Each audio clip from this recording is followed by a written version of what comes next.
misaotra ny Jehova lalandava aho eo ambavako mandrakariva ny fiderana azy. Jehova ny reharehan'ny fanaiko are izany ny mpandetika ka hovaly. Miarama ka lazan'i Jehova amiko ary aoka hiara manandratra ny anarany isika. Anomboantsika ny fotoana amin'ity sabata ity dia andeha isika hiaraka iredina ny hira fa 720. Hira fa 720 avy rivazatany io.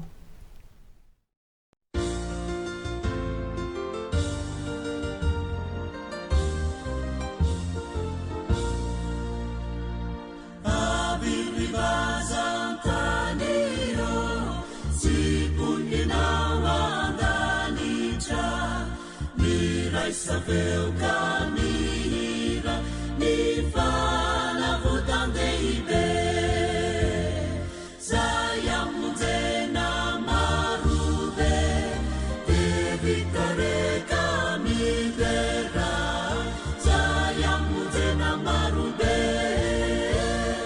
devitare camidera.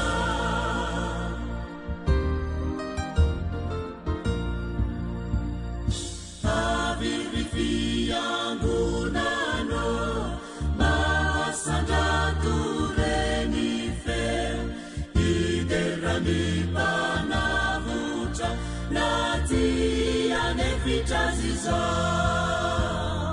ira wapande anana ira suniziuna ira wapande anana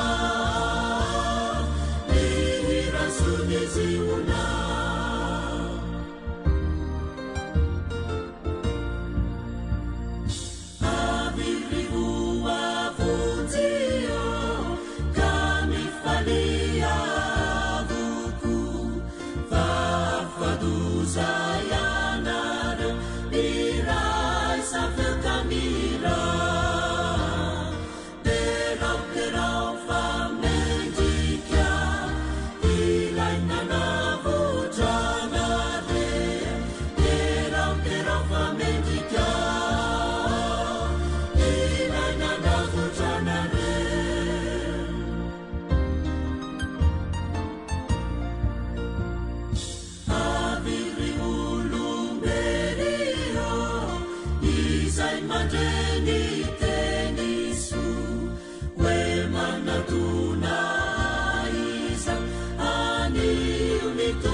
Andeha ary isika hiaraka nondrika alohantsika ka hivavaka. Ray be fitiavanao mankasitraka anao zahay nomenao tombonandro indray ka tratra ity sabata ity. Mifono izahay no ireo rehetra nataonay tsy mifanaraka amin'ny sitraponao ary misy matoky izahay fa manatrika izao fotoana izao ianao ary mino ihany koa izahay fa dia mandatsaka ny fanahinao masina ampahery sy anilo-tsaina nay tsirairay avy mandritra izany sabata izany. Misaotra ray malalo naran'i Jesosy. Amen. Dia ankafaliana sy ankaravona indray no hiarabana aminao amin'ity sabata fa 9 ny volana Janoary 2024 ity. Dia inona fa hitoetra amintsika tsirairay avy ny fanahy masina ary ihany koa ny fifaliana sy ny fahasoavan'Andriamanitra mandritra izany sabata izany. Dia hotoizantsika ihany ferrana ka nomboantsika azy ary dia andeha isika andre ny tatitra maneran-tany. Fitoriana ny filazantsara nanomboka tamin'ny fikarakarana alika. Ireto tanora ireto dia mpitorin'ny filazantsara mpilatsaka ny sitrapo ao anatin'ilay tetikasa taona iray hitoriana ny filazantsara. Tonga tao Quito renivohitra Equateur izy ireo ka ny fikarakarana alika no nazona ny toro ny filazantsara tamin'ireo tompony alika. Tamin'ny alalan'ny Christian sy Maribel mpitoro ny filazantsara mpamakilay tao kitony na ahafahana nanomboka ny asa. Tsy misy mpino adventiste ao amin'ny tanàna io na dia iray aza. Tanàna ny mpanan-karena Kito, manana ny ampony mponina, fiarakodia raitra, trano tsara tarehy no hita ao. Araka ny fijoroana vavolombelona nataon'ny pasteur Christian.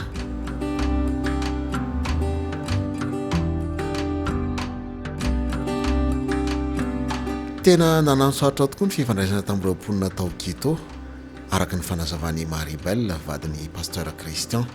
Tanjona napetraka tany am-boalohany dia ny anokafan'izy ireo ny varavarana ahafahana mandroso ao an-tokantranony.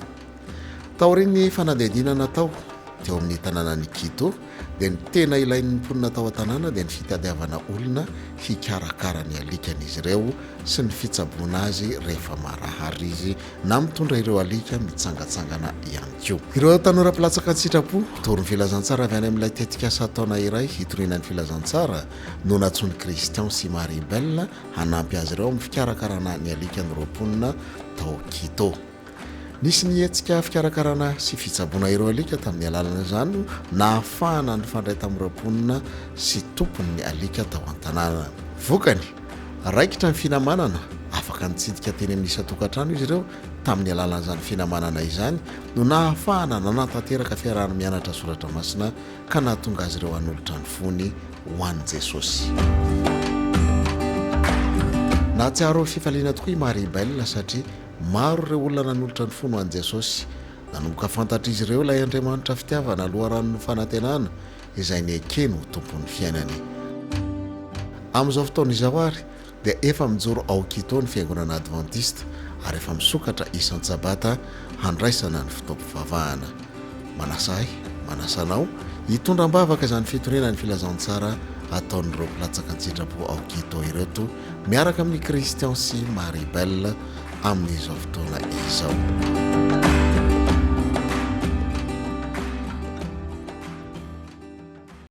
Tonga indray zany zao nyity fotoana anarahantsika an'ireo lesona isan-tsokajiny atombokantsika amin'ny zaza-minono izany fa mialohan'izay aloha dia araka hitsangana isika iredona ndray hira mitondra ny lohateny hoe mitenena.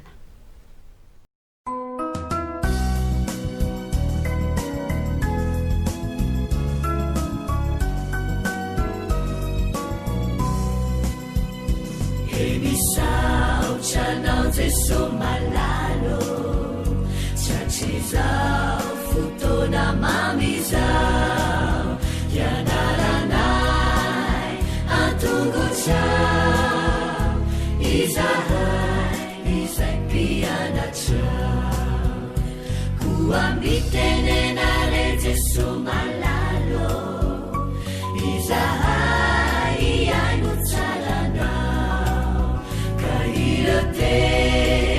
nyadamina itwechapechaka wampunaya kuambitenena le Jesu malalo izahai yainutsalana kahirote nyadamina itwechapechaka wampunaya irate nyadamina itwechapechaka wampunaya.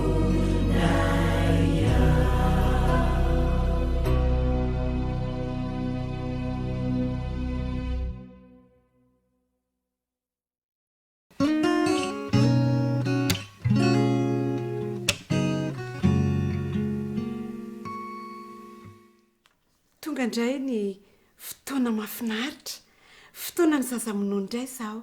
Efa ao daholo ny zazakely efa nahazo toerana tsara iainy lesona eny ary. Andao aloha tsika hanao hira firapanandray. Manahoana indray ny hira ataontsika ary ao ary. Isa, roa, telo. Manaona falita faona raha vo mahitanao manaona enao manahoana tompoko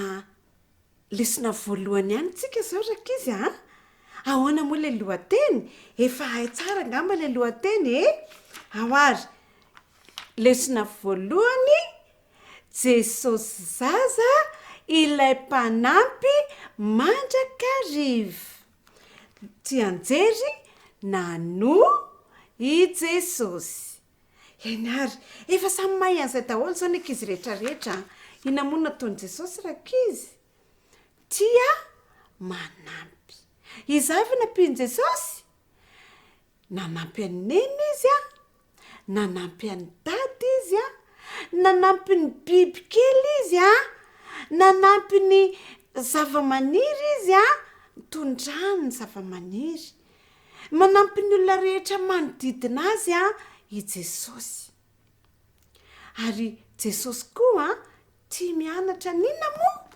mianatra ny tenin'Andriamanitra izy ilay mpampianatra an' jesosy ineny sy dada mampianatra an' jesosy ao an-trano de mihaino tsara jesosy de endry tsara koa izy mankatoa tsara izy de tanterahiny zay tenenin'ny baiboly tsy mba be famaliany jesosy tsy be koretaka jesosy tsy mba sarotra irany jesosy fa mahay mankatoa zay no tonga n'le tsenjerintsika manao hoe nano I jesosy de dray andro rakizy naheno feo tany an-tokotany jesosy misy namany niantso azy lalao jesosy andao ilalao avifa ilalao tsika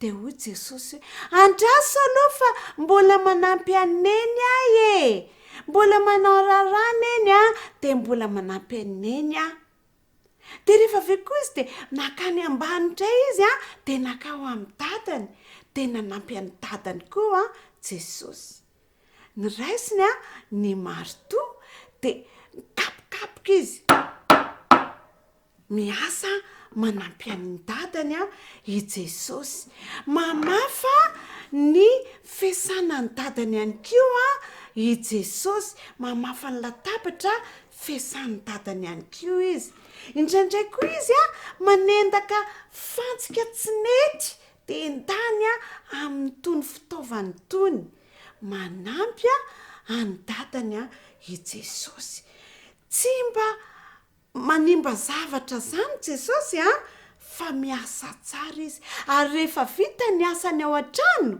ny asa fanampiny any neny sy ny asa fanampiny any dada de izay izy vao mandeha makany amin'ny ankizy namany rehetrarehetra de miaraka milalao amin'ny ankizy jesosy angerakizy tia manampy ny namany any koa raha misy malahelo ny namany de tambatambaziny jesosy tambatambaziny aza mitomany aza malahelo de manampy ny olona rehetrarehetra jesosy na ny kely na ny lehibe iza koa ny ankizy kely tia manampy ny namany tsy mamonomono ny namany tsy mikapokanika ny namany atsangano ny tanany hoe saotra ny jesosy fa misy zaza endry tsy mamono ny namany tsy mikapokapoka ny namany eny ary zay indray zany lesitsika androany tia manampy ny namana tia manafosafo ny namana manampy tamby ary mampahery ny namana tia miaraka amin'ny lalao tsara amin'ny ankizy zay zany lesitsika androany de mametraka ny veloma indray veloma tompoko amin'ny herindray mamarana ny lesona isika endry tsara mandritra ny sabata de mirary sabata mafinaritra ao atsika rehetrarehetra amen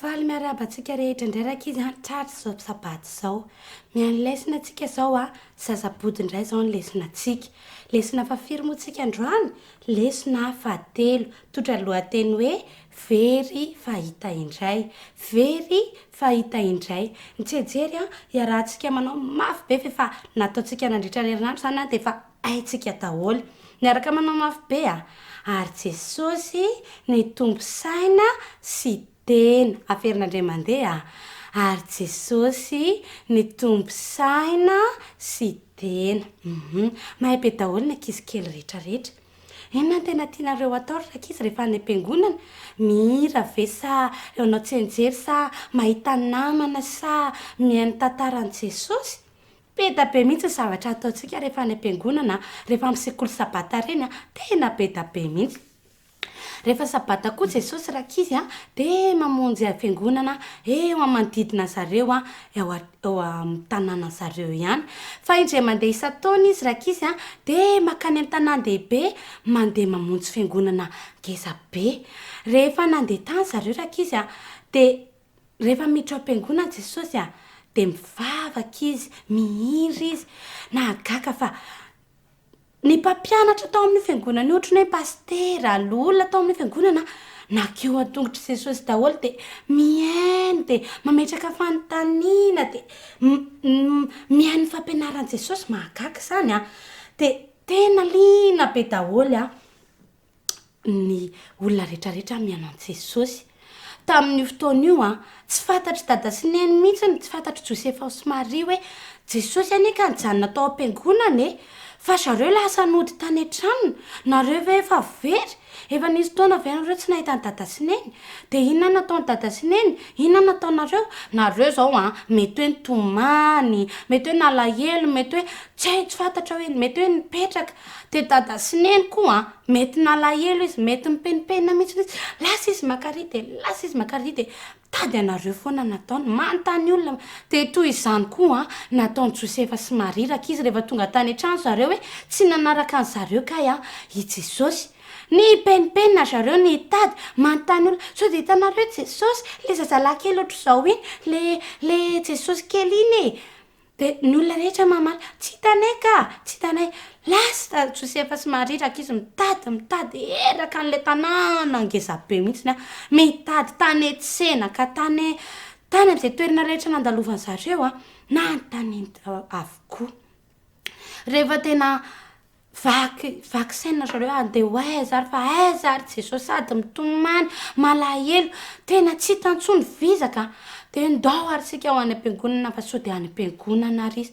inona tokoa rakizy io Jesosy miaraka amin'le mpampianatra rehetrarehetra mihaino anazy eo de mipetraka tsara ny olona mihaino an Jesosy satria malina be ny zavatra nataon'i Jesosy rehefa tonga teo amin'izay Jesosy de teo amin'i Jesosy amin'izay Josefa sy Maria rehefa tapitra ny fampianaran'i Jesosy de nalainy Josefa sy Maria Jesosy de saka mipiny zareo mafy be mihitsy ay Jesosy fa taiza enao zay nge nitady anao e de ozy izy Maria tamin'i Jesosy hoe Jesosy fa maninona ianao manao toy ireny tsy hita fotsiny tsy miteny ahoana de ahoana izy Jesosy navalin'i Jesosy amin'ny mamany ozy izy Jesosy hoe nga tsy fantatrareo fa tsy maintsy ato an-trano raiko aho tsy azo Maria sy Josefa mihitsy tamin'izay fotoana izay ny tiany Jesosy ambara fa nefany tiany Jesosy ambara hoe Andriamanitra no tena rainy fa Josefa sy Maria rainy eto ambony dada sy mamany eto ambonin'ny tany fotsiny fa izy manana anankiray lehibe any an-danitra de Andriamanitra izany tena tsara ny mianatra ny momba an'Andriamanitra rakizy ao am-piangonana no hainao tsika ny momba an'Andriamanitra rehefa mianatra ny tenin'Andriamanitra isika amin'ny alalan'ny baiboly amin'ny alalan'ny dada sy neny de afaka mianatra ny momba ny tenin'Andriamanitra isika koa de afaka maneho an'Andriamanitra amin'ny toetrantsika ohatry nataon'i Jesosy zao izy zazakely fa izy indray nampianatra an'ireo olon-dehibe an'Andriamanitra isika ankizy de tokony ho fantsona ihany koa anaparitahana an'Andriamanitra ary hikaroka sy hijery an'Andriamanitra mandrakariva isika. Amen.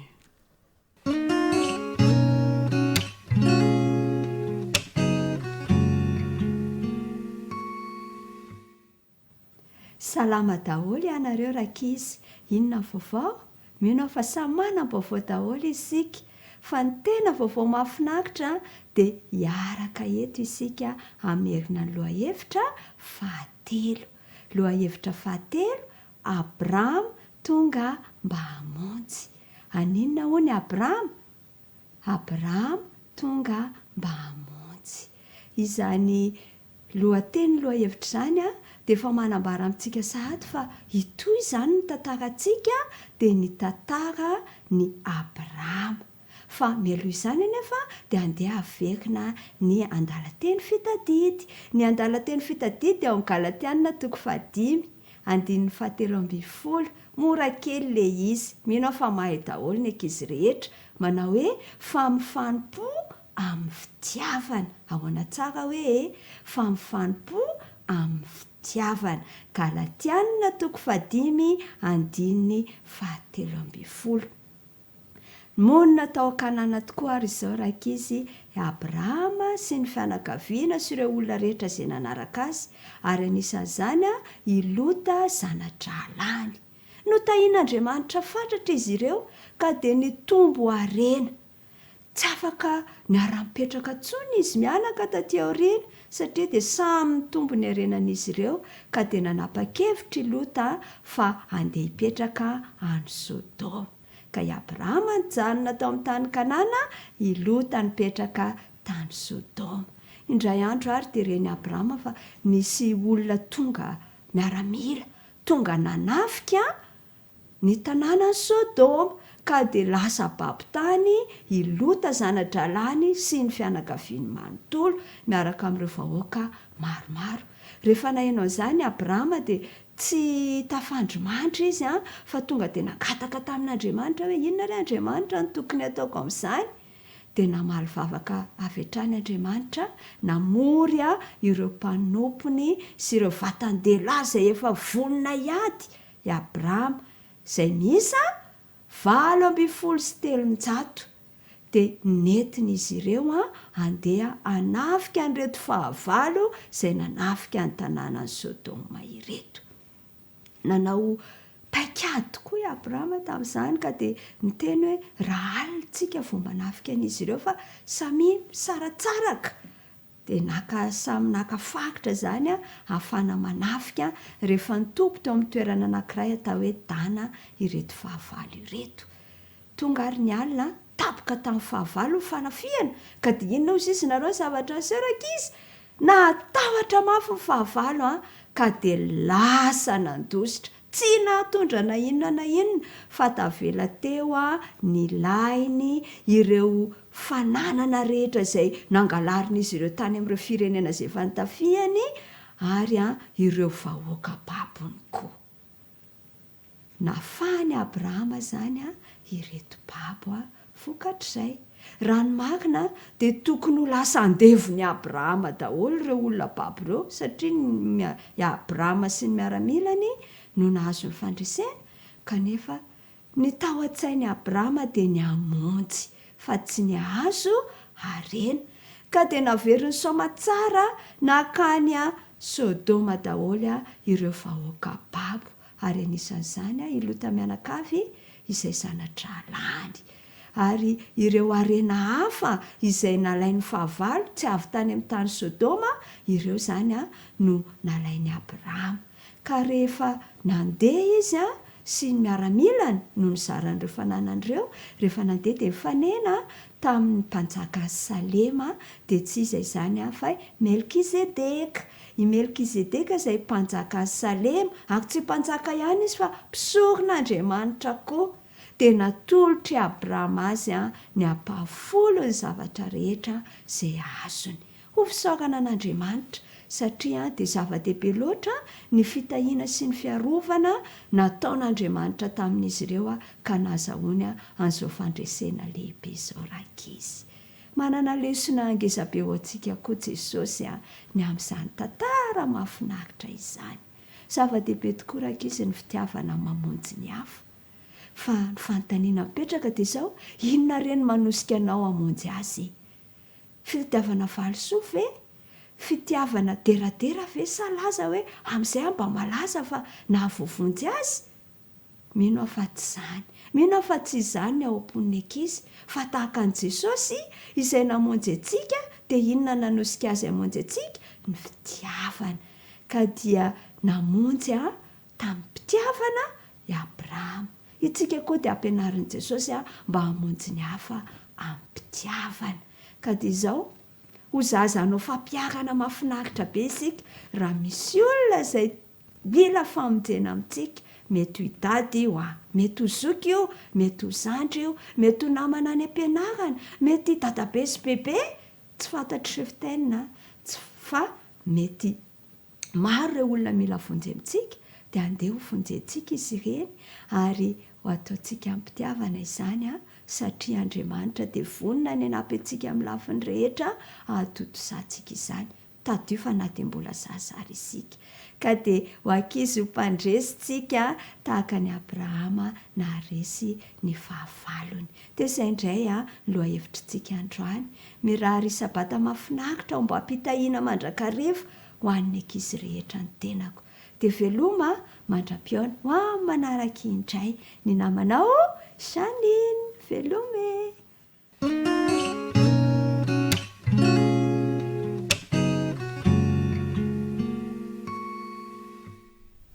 Miarabantsika tanora zandry indray ary tonga indray ny anjarantsika hamerina ny lesona fahatelo isika. Mino fa efa mahay lohateny sy tsy anjery daholo eny ary andaontsika hiaraka hamerina. Lesona fahatelo, iza no sambatra. Averin'Andriamandeha, iza no sambatra. Ndao ary araka anao tsy anjery. Aza mety ho resiny ratsy ianao fa reseho amin'ny son'ny ratsy. Romanina 12:20 andininy 1:20 nahay daholo mahafinaritra izany. Aza mety ho resiny ratsy ianao fa reseho amin'ny son'ny ratsy. Ny lesona antsika nandritry ny herinandro iny dia nijery indray tsika ny toritenin' Jesosy teo an-tendrombohitra. Ao amin'inona moa toko sy andiny misy an'izay? Zay indrindra Matio 5:10. Nipetraka ny fanontaniana hoe iza no sambatra. Ny zavatra mahavariana dia izao, tsy mitovy mihitsiny ny sambatra Jesosy sy ny sambatra eritreretintsika olombelona. Isika olombelona rehefa mieritreritra hoe sambatra ihany satria maninona? Manam-bola, manana trano, manana tôbila tsara tarehy, tsara tarehy na malaza dia hoe sambatra izy. Zay ny eritreretintsika olombelona fa amin'ny Jesosy tsy mba izay fa toa mifanohitra mihitsy ary. Ozy izy hoe sambatra ny ory, sambatra ny nona sy mangetaheta. Raha bangoina dia hoe ny mahantra mihitsy ary ny tao sambatra. Mahantra inona, nona inona. Raha ohatra ka toy ny fitadiavantsika hanina noho ny anohanana ny fitadiavantsika ny fahamarinana sy ny tenin'Andriamanitra dia isika no sambatra indrindra. Ary rehefa matsiaro tsy manana ianao dia iny mihitsy ianao ilay mitady ary mitondra fahasambarana ho anao izany satria tonga Andriamanitra hameno mibanga, hame izay rehetra tsy ampy sy ilayntsika.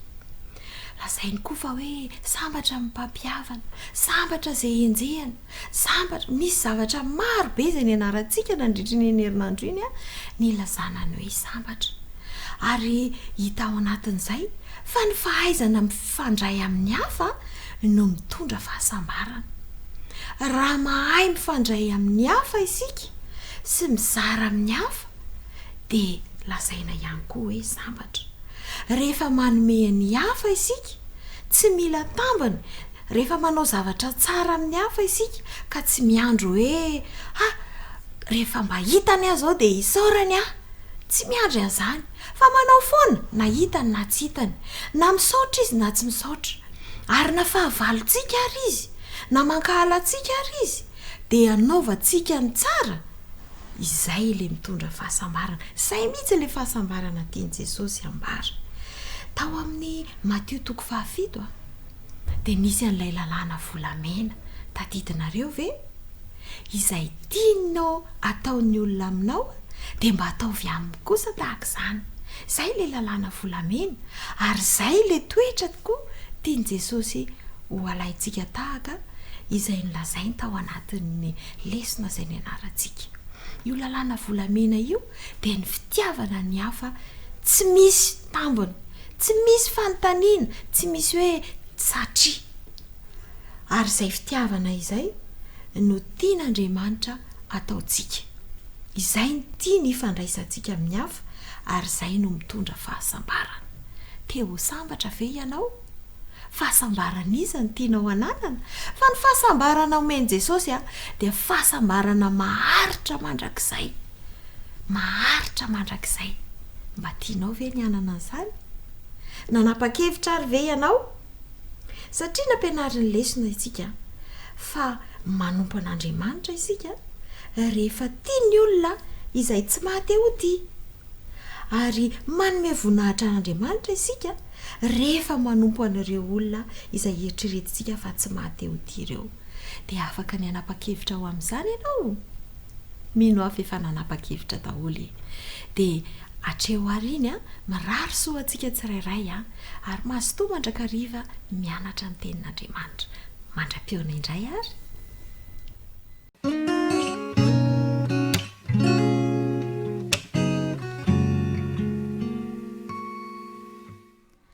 Amin'ny fofeny fifaliana indray ny arabanany mantoanto rehetra amin'izao sabata izao.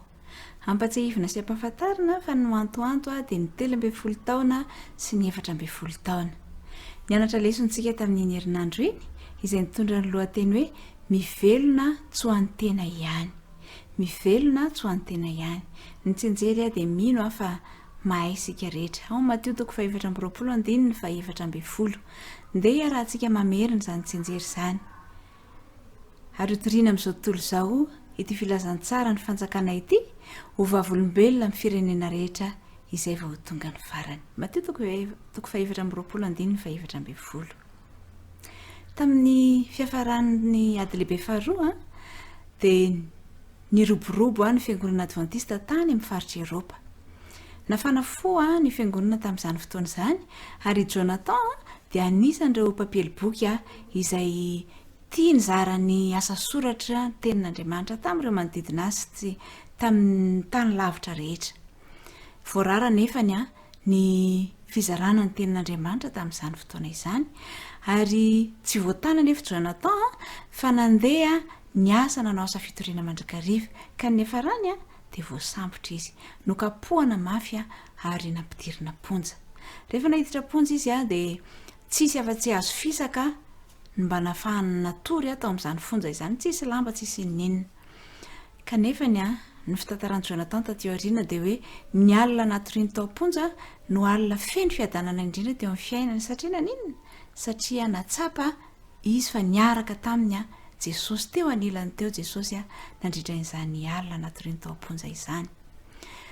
Nivavaka ny fiangonana rehetra mba hahafahan'i Jonathan mivoaka ny fonja. Ary fotoana taty aoriana ny sabata maraina dia nampiantso azy ny manam-pahefana ary nilaza taminy fa afaka mivoaka ianao, afaka mandeha malalaka. Nivoaka ny fonja Jonathan faly dia faly ary ny anona ataony mba ahafahany nideran'Andriamanitra dia nitady fiangonana izay akaiky teo izy mba ahafahany misaotra an'Andriamanitra. Nahita tokoa izy ary rehefa niditra tao amin'ilay fiangonana izy dia mbola nivavaka nondoalika ny olona tao amin'ilay fiangonana. Dia nijaikojaiky moramora izy nipetraka ary ny ainy nitonom-bavaka ary reny fa nivavaka ho azy mba ahafahany ny fonja ireo mpino adventista tao amin'ilay fiangonana. Rehefa vita ny vavaka dia akory ny hafalian'izy rehetra ny amin'ny valim-bavaka izay nomen'Andriamanitra ary dia falany rehetra niara-nisaotra an'Andriamanitra indray. Nampatsiavan'i Jonathan fa mahafinaritra ary tsara ny mitory ny fitiavan'Andriamanitra. Eny fa na dia hisetrana zavatra sarotra sy mafy ary izany dia tsara ny miaraka amin'Andriamanitra. Ka izao ro mantoanto tamin'ny lesona intsika dia nianatra ny tombam-bidin'ny fanaovana ny asan'Andriamanitra araka ilay tsenjery teo. Hotoriana amin'izao tontolo izao ity filazantsara ny fanjakana ity, izay vao tonga ny farany. Mino fa efa te hiaraka amin'i Jesosy any amin'ny fiainana mandrakizay isika rehetra. Kanefa alohan'izay dia ilayntsika ny mitory. mitory ny fitiavan'andriamanitra amin'ny hafa rehetra. De hoy ianao hoe zarana mbola 13 taona ve de ahoana ny inona ny ataoko amin'izany? Manana anjara asa lehibe tokoa ianao amin'ny asan'andriamanitra. Azonao ataony maneho izany amin'ny fomba fiainanao, amin'ny fiteninao, amin'ny fiakanjonao, amin'ny zavatra rehetra ataonao de afaka maneho ianao fa tianao Jesosy ary tian' Jesosy ianao. Azonao atao ihany koa mety tsy afaka mandeha lavitra ianao fa azonao ataony mandoalika ary mivavaka ho an'ny hafa any amin'ireny firenena maro isan-karazan-dreny mba halala ny fitiavan'andriamanitra ny mponina rehetra manerana izao tontolo izao. Afaka mandray anjara ianao amin'ny fanafainganana ny fiverenan'i Jesosy tsy ho ela intsony ka handray antsika ho any amin'ny fiainana mandrakizay. Ny aoko ho tsapanao ihany koa nefa ry mantoanto namako dia izao hoe tsy mora ny miatrika izany toe-javatra izany. Mety hisedra zavatra sarotra toa any Jonathan isika eo am-panatanterahana izany kanefa isika manana an' Jesosy itoky miara-dalana amintsika mandrakariva amin'ny fiainantsika araka ny voalaza Mateo 7:20 hoe indro izao momba anareo mandrakariva ambara-pahatonga ny fahataperana izao tontolo izao. Araka ny lohatenin'ny lesona izany dia manao hoe mivelona tsy ho an'ny tena ihany fa mivelona ho an'iza koa ny mantoanto, mivelona ho an'Andriamanitra ihany koa. Eto am-pamaranana ary mantoanto dia maniry ianao mba hanao fanandramana manokana ny amin'ny hitorianao ny filazantsara amin'ny manodidina anao, amin'ny fiteninao, amin'ny fiainanao manontolo ary azonao atao ihany koa ny mizara arak'izay azo atao ho andreo namanao ireo. Ary aoka ho tsaroanao fa Andriamanitra dia eo anilanao mandrakariva ary vonona ny hanampy anao amin'ny fitoriana rehetra izay azonao atao. Dia mirary soa mantoanto rehetra ary ianao fanandramana miaraka amin'i Jesosy indray mandritra ity herinandro avy ity. Mandra-piao anary velome.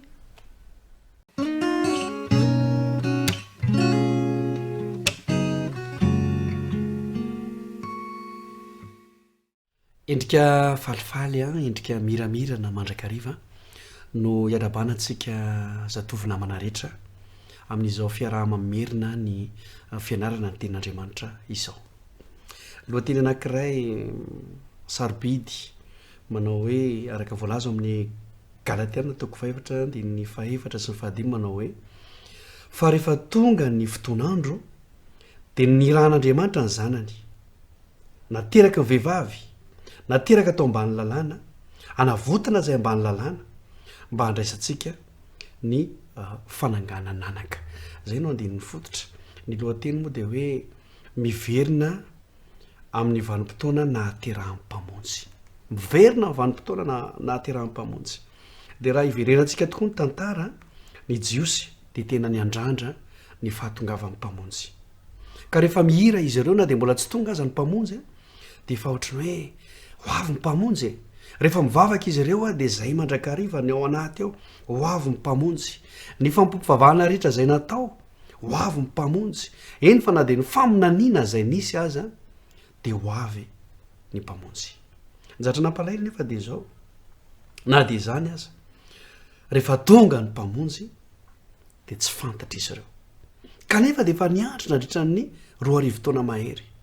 Tonga ny mpamonjy tsy fantany, tsy nekeny, tsy noraisiny.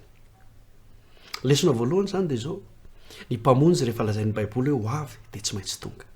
Na iza iny na iza tsy ino dia tsy maintsy tonga ny mpamonjy. Zay le fiaviana voalohany. Dia efa resahantsika ihany koa fa ho avy indray le fiavian'ny mpamonjy fandroany eny amin'ny rahalanitra. Ary ity vanim-potoana ity taranaka misy antsika ity no efa miandry an'izany. Dia mandray lesona ho fampiarana zany tsika dia zao hoe mba aoka ho tahaka ny nataon'ireo jiosy koa ny fiedintsika izay anisan'ny tsara tamin'ny lafiny anankiray. Dia zao rehefa mihira, rehefa manao zavatra, rehefa mivavaka dia ao anaty mandrakariva ho avy Jesosy. Fa indraindray izy io adino.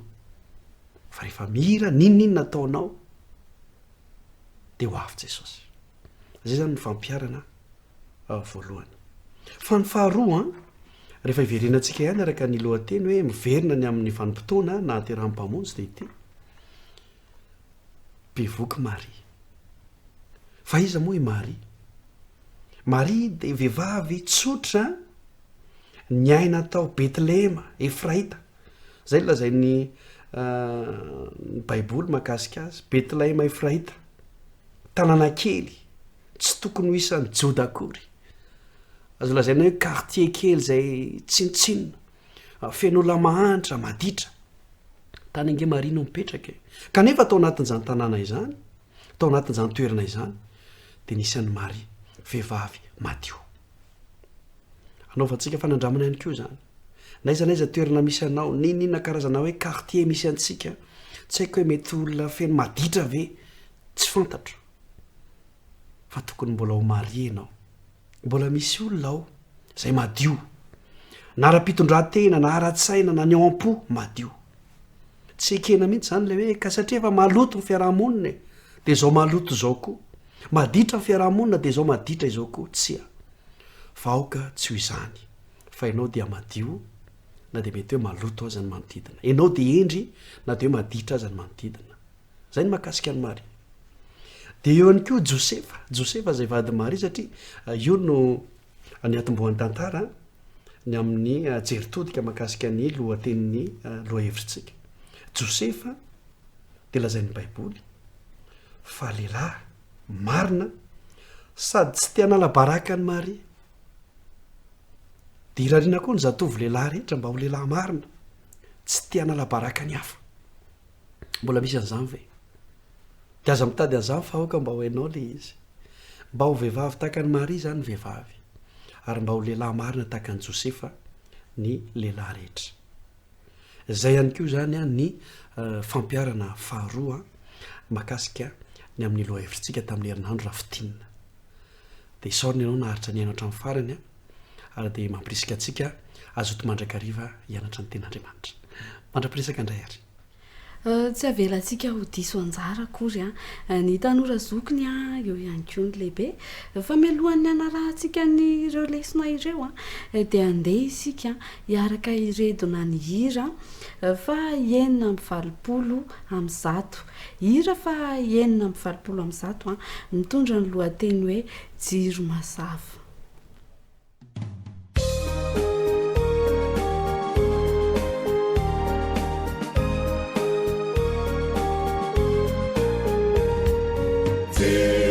Mazava eo andalauteny ny teninao iray andanitra ny talikany diny olombely ho ao antany mafinaritra sitrako indrindra ny amakizany anarakany toroheviny ampilikioa fahazavany sy anambary zao ny heliny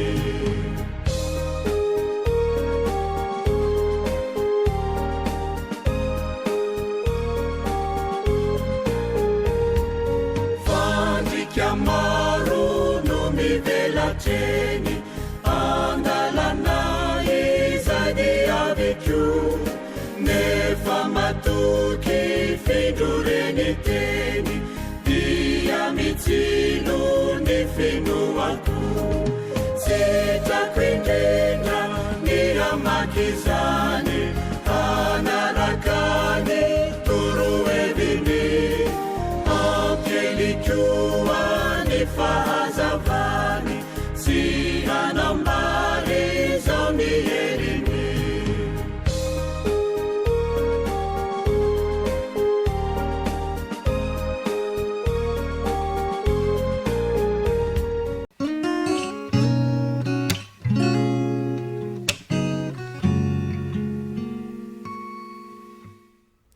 fifaliana mandrakariva no arabako anao tratra zao sabata masin'izao indray ary faniriko hoe iamana akaiky any Kristy hatrany anezasenao amin'ny fiaraha-mamerindesina izay ataontsika eto loha hevitra fahatelo sika zao ry tanora zokiny namako ilay manao hoe ny fahasoavana avy amin'Andriamanitra lesona mafonja ary tena manandanja ho azy manao tokoa ny fahasoavana avy amin'Andriamanitra ny Romana 7:7-20 ka hatramin'ny faraika amin'ny 30 no andaratsoratra masina izay nitiniantsika tao anatin'izay ka ankehitriny ary andeha aloha mba samy amerina ny tsy anjery izay ny safidiny hoe ny tsirairay avy ao ve andeha ariara-mintina n'izay ny arahantsika nianatra tao anatin'izay hoe ny fahasoavana avy amin'andriamanitra izay a zasenao hitatsika fa araky ny fanazavany paoly dia tsy misy olona azo amarinina amin'ny asan'ny lalàna fa tsy ny lalàna akory ny vahaolana ho antsika mpanota fa ny fahamarinana ny fanamarinana antsika dia amin'ny finoanan' jesosy fa tsy amin'ny asan'ny lalàna jesosy izay efa nampiseho nandritry ny asany teto an-tany fa izy no ambarany testamenta taloha ary arak'izay lazainy ao amin'ny jaona 5:7 dia manao hoe dinihinareo ny soratra masina fa ataonareo fa ao aminy no anananareo fiainana mandrakizay ary ireny ny manambara ka ao amin'izao tontolo feno aizina izay misy atsika zao zany ry namako satria moa hatreto dia amin'ny endriny manjombona trano no anoritsoritany paoly an'izao tontolo izao ao amin'ny bokyny romanina dia ao anatin'izay dia misy kristy fahazavana ary ny vaovao mafaly dia ny atsara ny drafitr'andriamanitra satria tsy manavakavaka fokona firazanana ny drafim-panafotan'andriamanitra ka na hoe hatrany fotony azy zany dia mitovy avokoa isika rehetra fa samy mpanota dia samy azo amarinina daholo ihany koa isika rehetra amin'ny alalan'ny finoana any kristy hitantsika tao amin'ny romanina 7:2 ka hatramin'ny 4:20 ny fanamafisana an'izany dia sady zao ihany koa ny fanamarinana amin'ny finoana dia toky omen'andriamanitra antsika ankehitriny no sady fampanantenana taony momba ny hoavy ihany koa ka ireo izay mino an' jesosy amin'izay fotoan'izay dia ambara ho marina rehefa vita ny fitsarana azy dia zaho zany no andeha tsy hoadinoana mihitsy ry namako hoe fanomezan'andriamanitra zany dia izay ilay fahasoavana mamaim-pona izay ho an'ireo izay tsy mendrika an'izany akory fa noho ny fahafatesan'i jesosy sy ny fitsanganany tamin'ny maty no ahafahan'andriamanitra manome maimaim-pona io fahasoavana mahatalanjona io ho aso anao ary ho an'ny olona rehetra dia nandatsahan' jesosy ny rano teo amin'ny azo fijaliana no azo ny manamarina zany izay rehetra mino azy dia izao ilay nilazainy lesona tamiko sy taminao ry namako hoe na inona zany fahotana na inona tsy fahamendrehana na fahamelohana na inona fanamelohana dia izao hoe ny fahafatesan'i jesosy dia ampy anamarina izay rehetra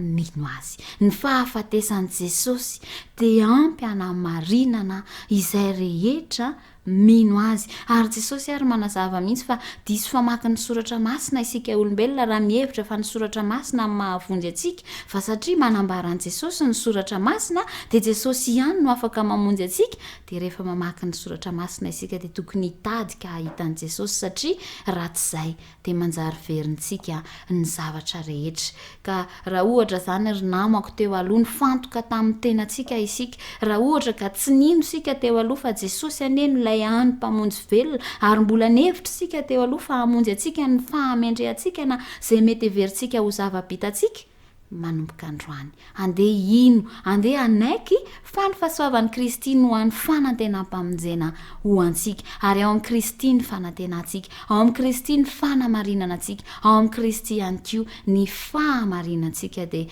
andeha tsisy okivy intsony zasenao andeha tsisy anatsony hoe sao dia mba tsy misy mpamonjy na iaia sao tsy manana eritreritra mindra fo amintsika intsony Andriamanitra fa amin'izao fotoana izao indrindra jesosy manatanteraka ny asany ho atsika dia amin'izao fotoana izao ihany koa amin'izao fahosantsika izao mihitsy ihany koa no anasany asa ianao anatinazy mba ho vonjeny ka na ohatra ary zany hita sy tsapa ny fahotana ry namako dia andeha tsy hovariana hiferinainany amin'izany fa andeha hijery an' jesosy dia aoka ho velona fa jesosy irery ihany ny mpamonjy atsika izy irery ihany fa tsy misy hafa tsy misy azontsika atao afa-tsy ny miandrandra mijery azy dia mandray azy sy ny famonjena izay atolony atsika dia izao ilay nilazany ilainy oety azy ilay mpanoratra kristianina ao amin'ny boky Faith and Works hoe ry fanahy mahantra marary-pahotana skivy mijere ary aoka ho velona efa nanome toky izy fa hamonjy izay rehetra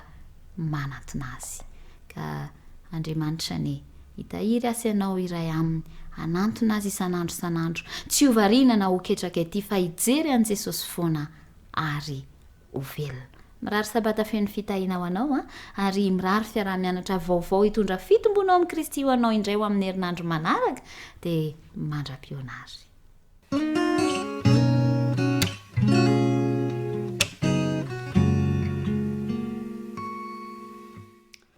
mamangy ampitiavana sady faly ihany koa mandray tanana ny mpiara-mianatra tsy ankanavaka tonga soa indray atao anatin'ny fiarah-mianatra ny tenin'andriamanitra miaraba ny teknisiana ihany koa zay manao ny ainy tsy ho zavatra ao amin'ny fampitanan'ny feo sy ny sary ho aty atokatranonao.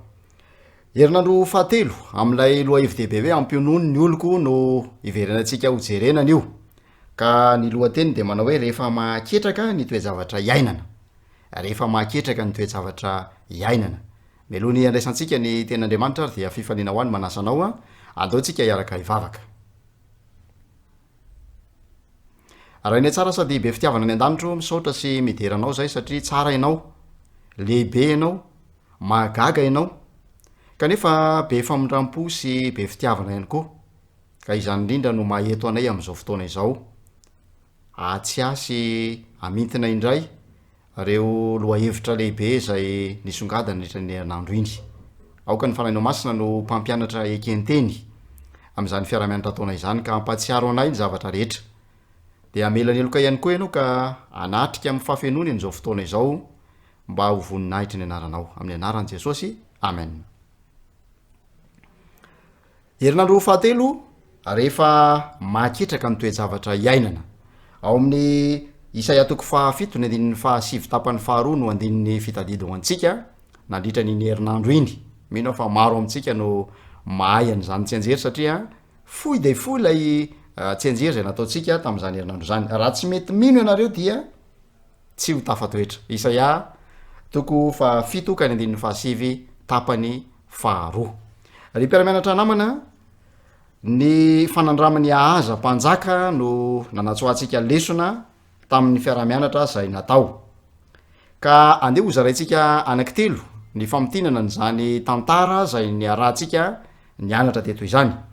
Ny fizarana voalohany dia ny fiaikana zay nandalova ny ahaza mpanjaka ao amin'ny mpanjaka faharoa 440. Ao amin'ny fizarana faharoa dia Andriamanitra zay miahy ny mpanjaka na dia eo aza ny tsy fahatanterahany sy ny fahalemeny. Isaia 7 ka ny andininy fahatelo. Ary ny fizarana fahatelo dia baiko ho an'ny ahaza mpanjaka manao hoe mijere am-pahanginana. Reo famtinana ireo dia anatsoatsika lesona ary hitondratsika ihany koa amina fanapahan-kevitra vaovao mba ahitantsika fahombiazana voninahitr'Andriamanitra. Ny fizarana voalohany ara dia raisiny baibolinao mpanjaka faharoa 440 ka ny andininy faharoa. Zao ny voalaza ao. Mpanjaka faharoa 440 ny andininy faharoa. 20 taona ahaza fony izy vao nanjaka ary 40 taona no nanjakany tany Jerosalema. Ary tsy nanao zay mahitsy eo imason'ny Jehovah Andriamaniny tahaka ny nataon'i Davida rainy izy. Mamitina ny fiainany ahaza nahitra ny fotoana nitondrany ny fanjakana io andininy faharoa io. 40 taona tsy nanao zay mahitsy iahaza. Ary tao anatin'izany rehetra izany dia tafiditra tanatina olana goavana ny fireneny. Ao amin'ny Isaia 7 ka ny andininy fa 140 de zao no voalaza. Isaia 7 de raisitsika ny andininy fa 140. Fakitsika amin'ny anaran'i Jesosy ny teny. Lozany ny ratsy fanahy hiarany ratsy izy satria ny valiny nataon'ny tanany ihany no hanody azy. Ry mpiara-mianatra namana, tsy misy zavatra tonga ho azy teo amin'ny fanandramany ahaza mpanjaka fa valiny nataony no nahatonga izany. Rehefa ny mpitarika, rehefa ny mpanjaka no miala amin'Andriamanitra de mitarika olana lehibe ho an'ny firenena izany. Ao amin'ny Isaia 7 de zao ny voalaza eo amin'ny andininy faharoa. Isaia 7 ka andininy faharoa dia nambara tamin'ny taranaka Davida hoe injao ny Sirianina efa mitoby any amin'ny Efraima ary ny rondrona ny fony sy ny foniny vahoakany toy ny firondronan'ny hazo any anala raha asinin'ny rivotra. Nitranga ny olana satria tafasaraka tamin'Andriamanitra i ahaza mpanjaka. Rehefa nitranga ny toejavatra dia nisarangotra tamin'ny mpanjaka ny Asiria, lay mpanjaka masika antsoina hoe Tilgato Pilesera fahatelo i ahaza mpanjaka ny Joda. Raha ny kajikajin'olombelona de to aomby ty toejavatra ty satria fahavalony fahavalo no nandraisany ahaza ny mpanjaka ny asiria de no everiny fa namana raha ataontsika amin'ny kajy ara-matematika izany de hoe ny miiba ampitomboina miiba dia manome miabo ary zany no fietraretany ahaza ny mpanjaka ny asiria de ny antso tolotanana tany izy mba iatrehany a lay olana zay hitan'ny masony kanefa adino ny ahaza hidro am'ny fizarana faharoa sika fa miay azy andriamanitra ao amin'ny isaia toko fafito ny andininy fahatelo de zao ny voalaza ary o jehova tamin'ny isaia mivoay anao sy seara jasoba zanakao hitsenany ahaza eo amin'ny farany lakan-drano amin'ny kamory ambony eo amin'ny lalambe maka amin'ny sahan'ny mpamotsy lamba andininy fahatelo andininy faefatra kala zao aminy hoe mitandremaka aza taitaitra foana aza matahotra ary eo ka tsy hoketraka ny fonao no tapaporoana roa midonaka ireto dia ny firetan'ny fahatezerandrezina sy sery ary ny zanaky remalia amin'andriamanitra zany a reo no everiny aza fa olana goavana ireo dia tapapororoana izany hoe efa tsy ahavitana inona na inona intsony kanefa dia rehefa jerentsika ny toy ny fanapa-kevitra nyraisin'ny aza de naleo ny lavitra nitodika sy ny sarangotra tamin'ny mpanjaka ny asiria zay no everiny fa manana heritsika kokoa handresiny fahavalony ary no everiny fa vaolana azo tsapaitanana sy hitamaso manoloana ny loza zay neveriny fa mananotanina azy miany dian'ny olona andriamanitra ary mandefa afatry ny fanantenana ho any aza izy toy zany koa eo amin'ny fiainatsika mandefa afatry ny fanantenana ho antsika andriamanitra manoloana ny toejavatra sarotra zay iainantsika sy andalovantsika te hitaonany olony atoky azy andriamanitra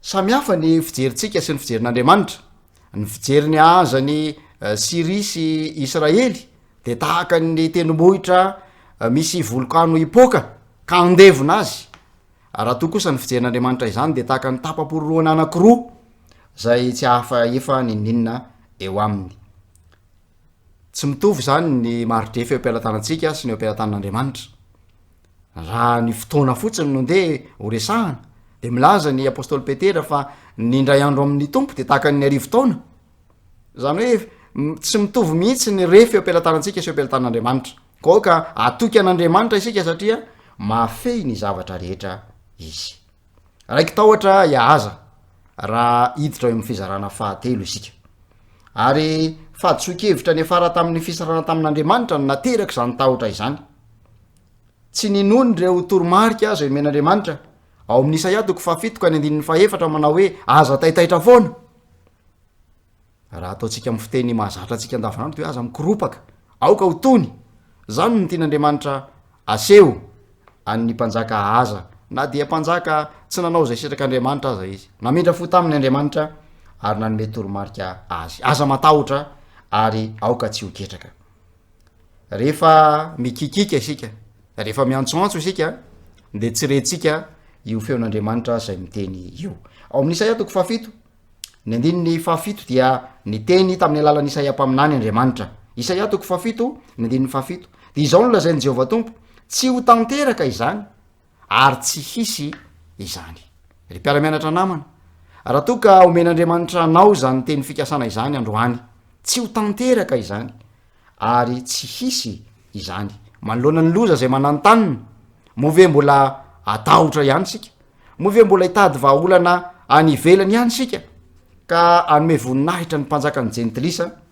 amin'ny fangatahana tolotanana manoloana ny ady zay atrehana rehefa mikikika isika dia tsy retsika ny feon'andriamanitra hoy ilay teolojianina malaza antsoina hoe George Gray olana roa izy a no nanana ny aza ny olana voalohany dia ny taony ary ny olana faharoa de ny fienteherany tamin'ny zavatra hita maso andriamanitra ny teny manao hoe aza matahotra ary eoka tsy hoketraka andriamanitra dia ny laza fa ny miaramilany ny hereo am-pelatanany de afaka hifeny toejavatra rehetra satria izy ny namorona nyzao rehetra izao a ka manana fahefana amin'izany mahafantatra ny ho avy ihany koa izy kanefa naleo ny ahaza ny toky tamin'ny mpanjaka jentilisa de ny mpanjaka ny asery izany zavatra tsotra no notakian'andriamanitra tamin'ny aza dia ny finoana ny tena olana dia izay miseho ao anatitsika ao fa tsy izay miseho ety evelany tsy akory raha ny koropaka mafy aza tamin'ny zavatra mitranga tety evelany dia indrisy fa nananao foana izy andriamanitra nefa mameteny fikasana ao am'salamo 7:4 manao hoe na de mamaky ny lohasa aloko ny fahafatesana aza aho de tsy atahotra ny loza aho satria ianao no amiko ary raha vakitsika amin'ny dikateny ombonana io salamo 7:4 io vakitsika amin'ny dikateny dm de zao no vakiny na de mamaky vaky ny lohasa maizy mipito aza de tsisy loza atahorako satria ianao no eo anilako isaia salamo 7:4 ka ny andininy 4 misy teny fikasana ihany koa nampitondrainan'ny isaia ao amin'ny isaia 7:7 ka ny andininy 2 manao hoe raha mitany rano ianao de ombanao a ary raha mitany ony ianao de tsy anafotra anao izy ary raha mandeha mamaky ny afo de tsy omay ary tsy rehetra aminao ny lelafo zany teny fikasana zany ange no namikirandreo namany daniel ao am' daniel 7:4 sy 7:7 ka tsy nisy fofonafo akory aza ny lambany rehefa nalefa atao am' laforo misy afo mirehitra na fanaina impito izareo ry mpiaramianatra namana mampionina atsika amin'ny alalan'ny tenin'ny andriamanitra manoloana ny toejavatra sarotra zay andalovantsika dia eo izy manatrika izy ary miteny amintsika amin'ny alalan'ny teny fikasana zay omeny izy ny fanindrina de zao mba tsy atahotra na hoketraka ny fotsika fa toky hino fa izany fotsiny eneny nandrasana tamin'ny azy hino lay fanambarano amin'ny Isaia 7:7 manao hoe tsy ho tanteraka izany ary tsy hisy izany andeha eraka ivavaka isika misaotra tompo noho ny amin'ny teninao zay namangy anay nampahery anay ary mameantoka ao anay fa na dia mirondrona aza ny loza sy ny tafiotra zay mananotanina anay dia mampananteny anao fa iaro anay ary miantso anay mba tsy atahotra na hoketraka tompo aoka ho raisinay ampinoana izany teny fikasana izany hitondra fanantenana fiononana faherezana ary fandresena ho anay tsararay avy amin'ny anaran'i Jesosy amen iroso eo amin'ny fanantazana ny fanatitry ny sekoly sabata isika koa manasanao anatany ty feokiray ity no anoloranao izany mba ho famitana ny asan'andriamanitra am'ireo fandaranasa maneran-tany zay andraisantsika anjara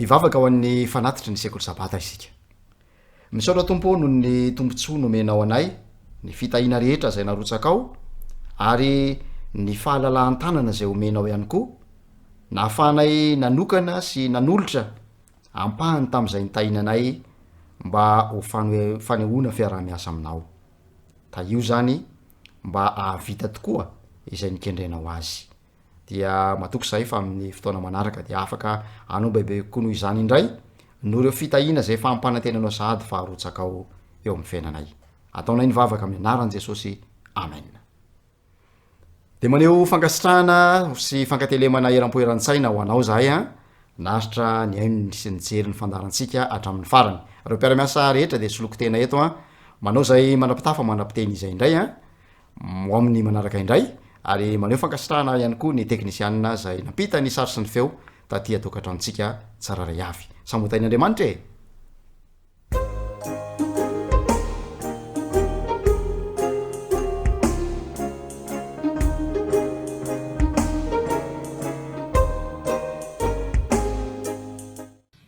fifaliana midray ny fampiarabana amintsika tsaray any amin'izao sabata maraina izao fifaliana ihany koa ny mbola ifampiarabana satria mandihy taona vaovao isika ary tena rary misy aradrariny no anononana zany ny fampiarabana sy ny firarian-tsoy zany a satria iarahantsika malala ny toejavatra zay efa iainana manerana zao tontolo zao ny zay fatadazany arety mandrikana zay mianaka maneran-tany ka itsika izao ny mbola velinaina indray a mbola afaka mifandray sy mifanerasera malala zao fandalana zao am'ty taona vaovaoty indray lo efitra vaovao indray no oentin'ny departemanta ny fahasalamana ho atsika ifampahirezana am'izao tapataona am'ty 2025 izao tapataona hoy aho satria tapataona no nanendreny tompoana indray a hanomizana izao asa lehibe izao tsy tena vaovao no loha hevitra fa ny atao hoe dokotera voajanahary no oentina amitsika eto ny fahafantarantsika azy teo aloha dia dokotera vano fa ity oentina amitsika ety indray a dia dokotera voajanahary a 12 zay tsy nafatadalana ihany avy any amin'ny conférence générale ny fanalavana anazy zany na fanafoezana angalo amarombarina koa dia atao hoe celebrations amin'ny teny anglisy ho jerentsika antsipriana izy eo ao anatin'ny fandarana fifampahirezana zay zaraina amitsika eto a hoe imidika inona ny teny tsirairay avy ka izay zany no entina amitsika eto ka vaboasana fohifohy fa ny antsipiriana dia oentin'ireo namana mpiaramasa ao aminao ny midikany hoe celebration zany dia raisitsika ny teny voalohany le hoe sy amin'ny teny anglisy a choices na hoe safidy miankina amin'ny safidy zay ataotsika ny fahasalamatsika sy ny fambiazana eo amin'ny fiainana ny i amin'ny teny anglisy a dia ny exercice zay tanterahana amin'ny firindrano tsy ny exercice rehetra no mitondra natao hoe fihetsehan'ny vatana fa misy ireo exercice fampiasana vatana zay voatokana hanana fahasalamana zay hozarina amitsika eto ihany koa ny L liquide dia ny rano zay singa tena ilain'ny fiainana isoroana aretina maro ny na i amin'ny teny anglisy dia ny environnement zay makasika ny tontolo iainana mirindra zay miantoka ny fahasalamatsika hatrany ny bina belief na finoana na fatokina dia manandanja eo amin'ny fiainantsika zanak'olombelona ahafahana mivelona ampirindrany ny R na rest amin'ny teny anglisy na hoe fianan-tsasatra fantatritsika tamin'ireo dokotera varo voajanahary fa izy ity dia ilaina tokoa amin'ny fahaizana mandanjalanja zay ilaintsika manavaka ny zava-panahy amin'ny zavatra zao tontolo zao ka ananana hery sy tanjaka oentina miaina koa zany a ny fahaizantsika mandrindra ny fianan-tsasatra ny zany r zay zany amin'ny teny anglisy dia ny tontolo zava-maitso zay manodidina antsika dia eniky ny rivotra madio zay ilainy iasany vatantsika mpambiazana indrindraindrindra fa ny antotoa zay miantoka ny fahaizana mandanjalanja ny ty zany a na te amin'ny teny frantsay ny tempérance dia ny fahalalana onona mifantatritsika ihany koa izy io fa famerenana zao natao mety indray androany a dia mampianatra atsika izy io a hifady ireo zavatra ratsy rehetra manimba fahasalamana fa mampiasa kosa amin'ny antonony a ny zavatra tsara ahafahana anana fahasalamana ny integrité zay zany teny anglisy dia ny fatokina zany hoe ny fomba fiainantsika falehotsika ny firindrana eo amin'izay lazaina sy ny atao natao hoe integrité zany na ny fatokina na fahamarinana ihany koa ny optimisme anatin'le celebration zay ihany zany moa dia ny fironana mitoy azo vokatra tsara eo amin'ny fiainan'ny tena manokana ho amin'ny avy rehetra fijerena ny lafiny zavatra tsara ny zavatra rehetra ny ny nutrition amin'ny teny anglisy efa fantatritsika omioveny amindreo mahakasika sakafo ara-pahasalamana zay hoen'andriamanitra atsika dia ankalazaina koa izy io zany a dia mampirisika atsika ihany anisan'ny fomba fisakafoanana mifototra ny zava-maniry zany ary ny farany a dia ny fifanohanana ny zany support sy service dia fifanohanana sy fifanampiantsiray ampitiavana zay miantoka ny fahasalaman'tsiray avy zay zany aloha ny fampidirana mahakasika ny atao celebrations zay hojerentsika anatin'ny fandarana sy fampahirezana rentsika anatin'ny oentin'ny ireo mpiara-miasa indray ao arinao a oentin'ny departementan'ny fahasalamana koa dia mirary atsika indray a sabata feno fifaliana amen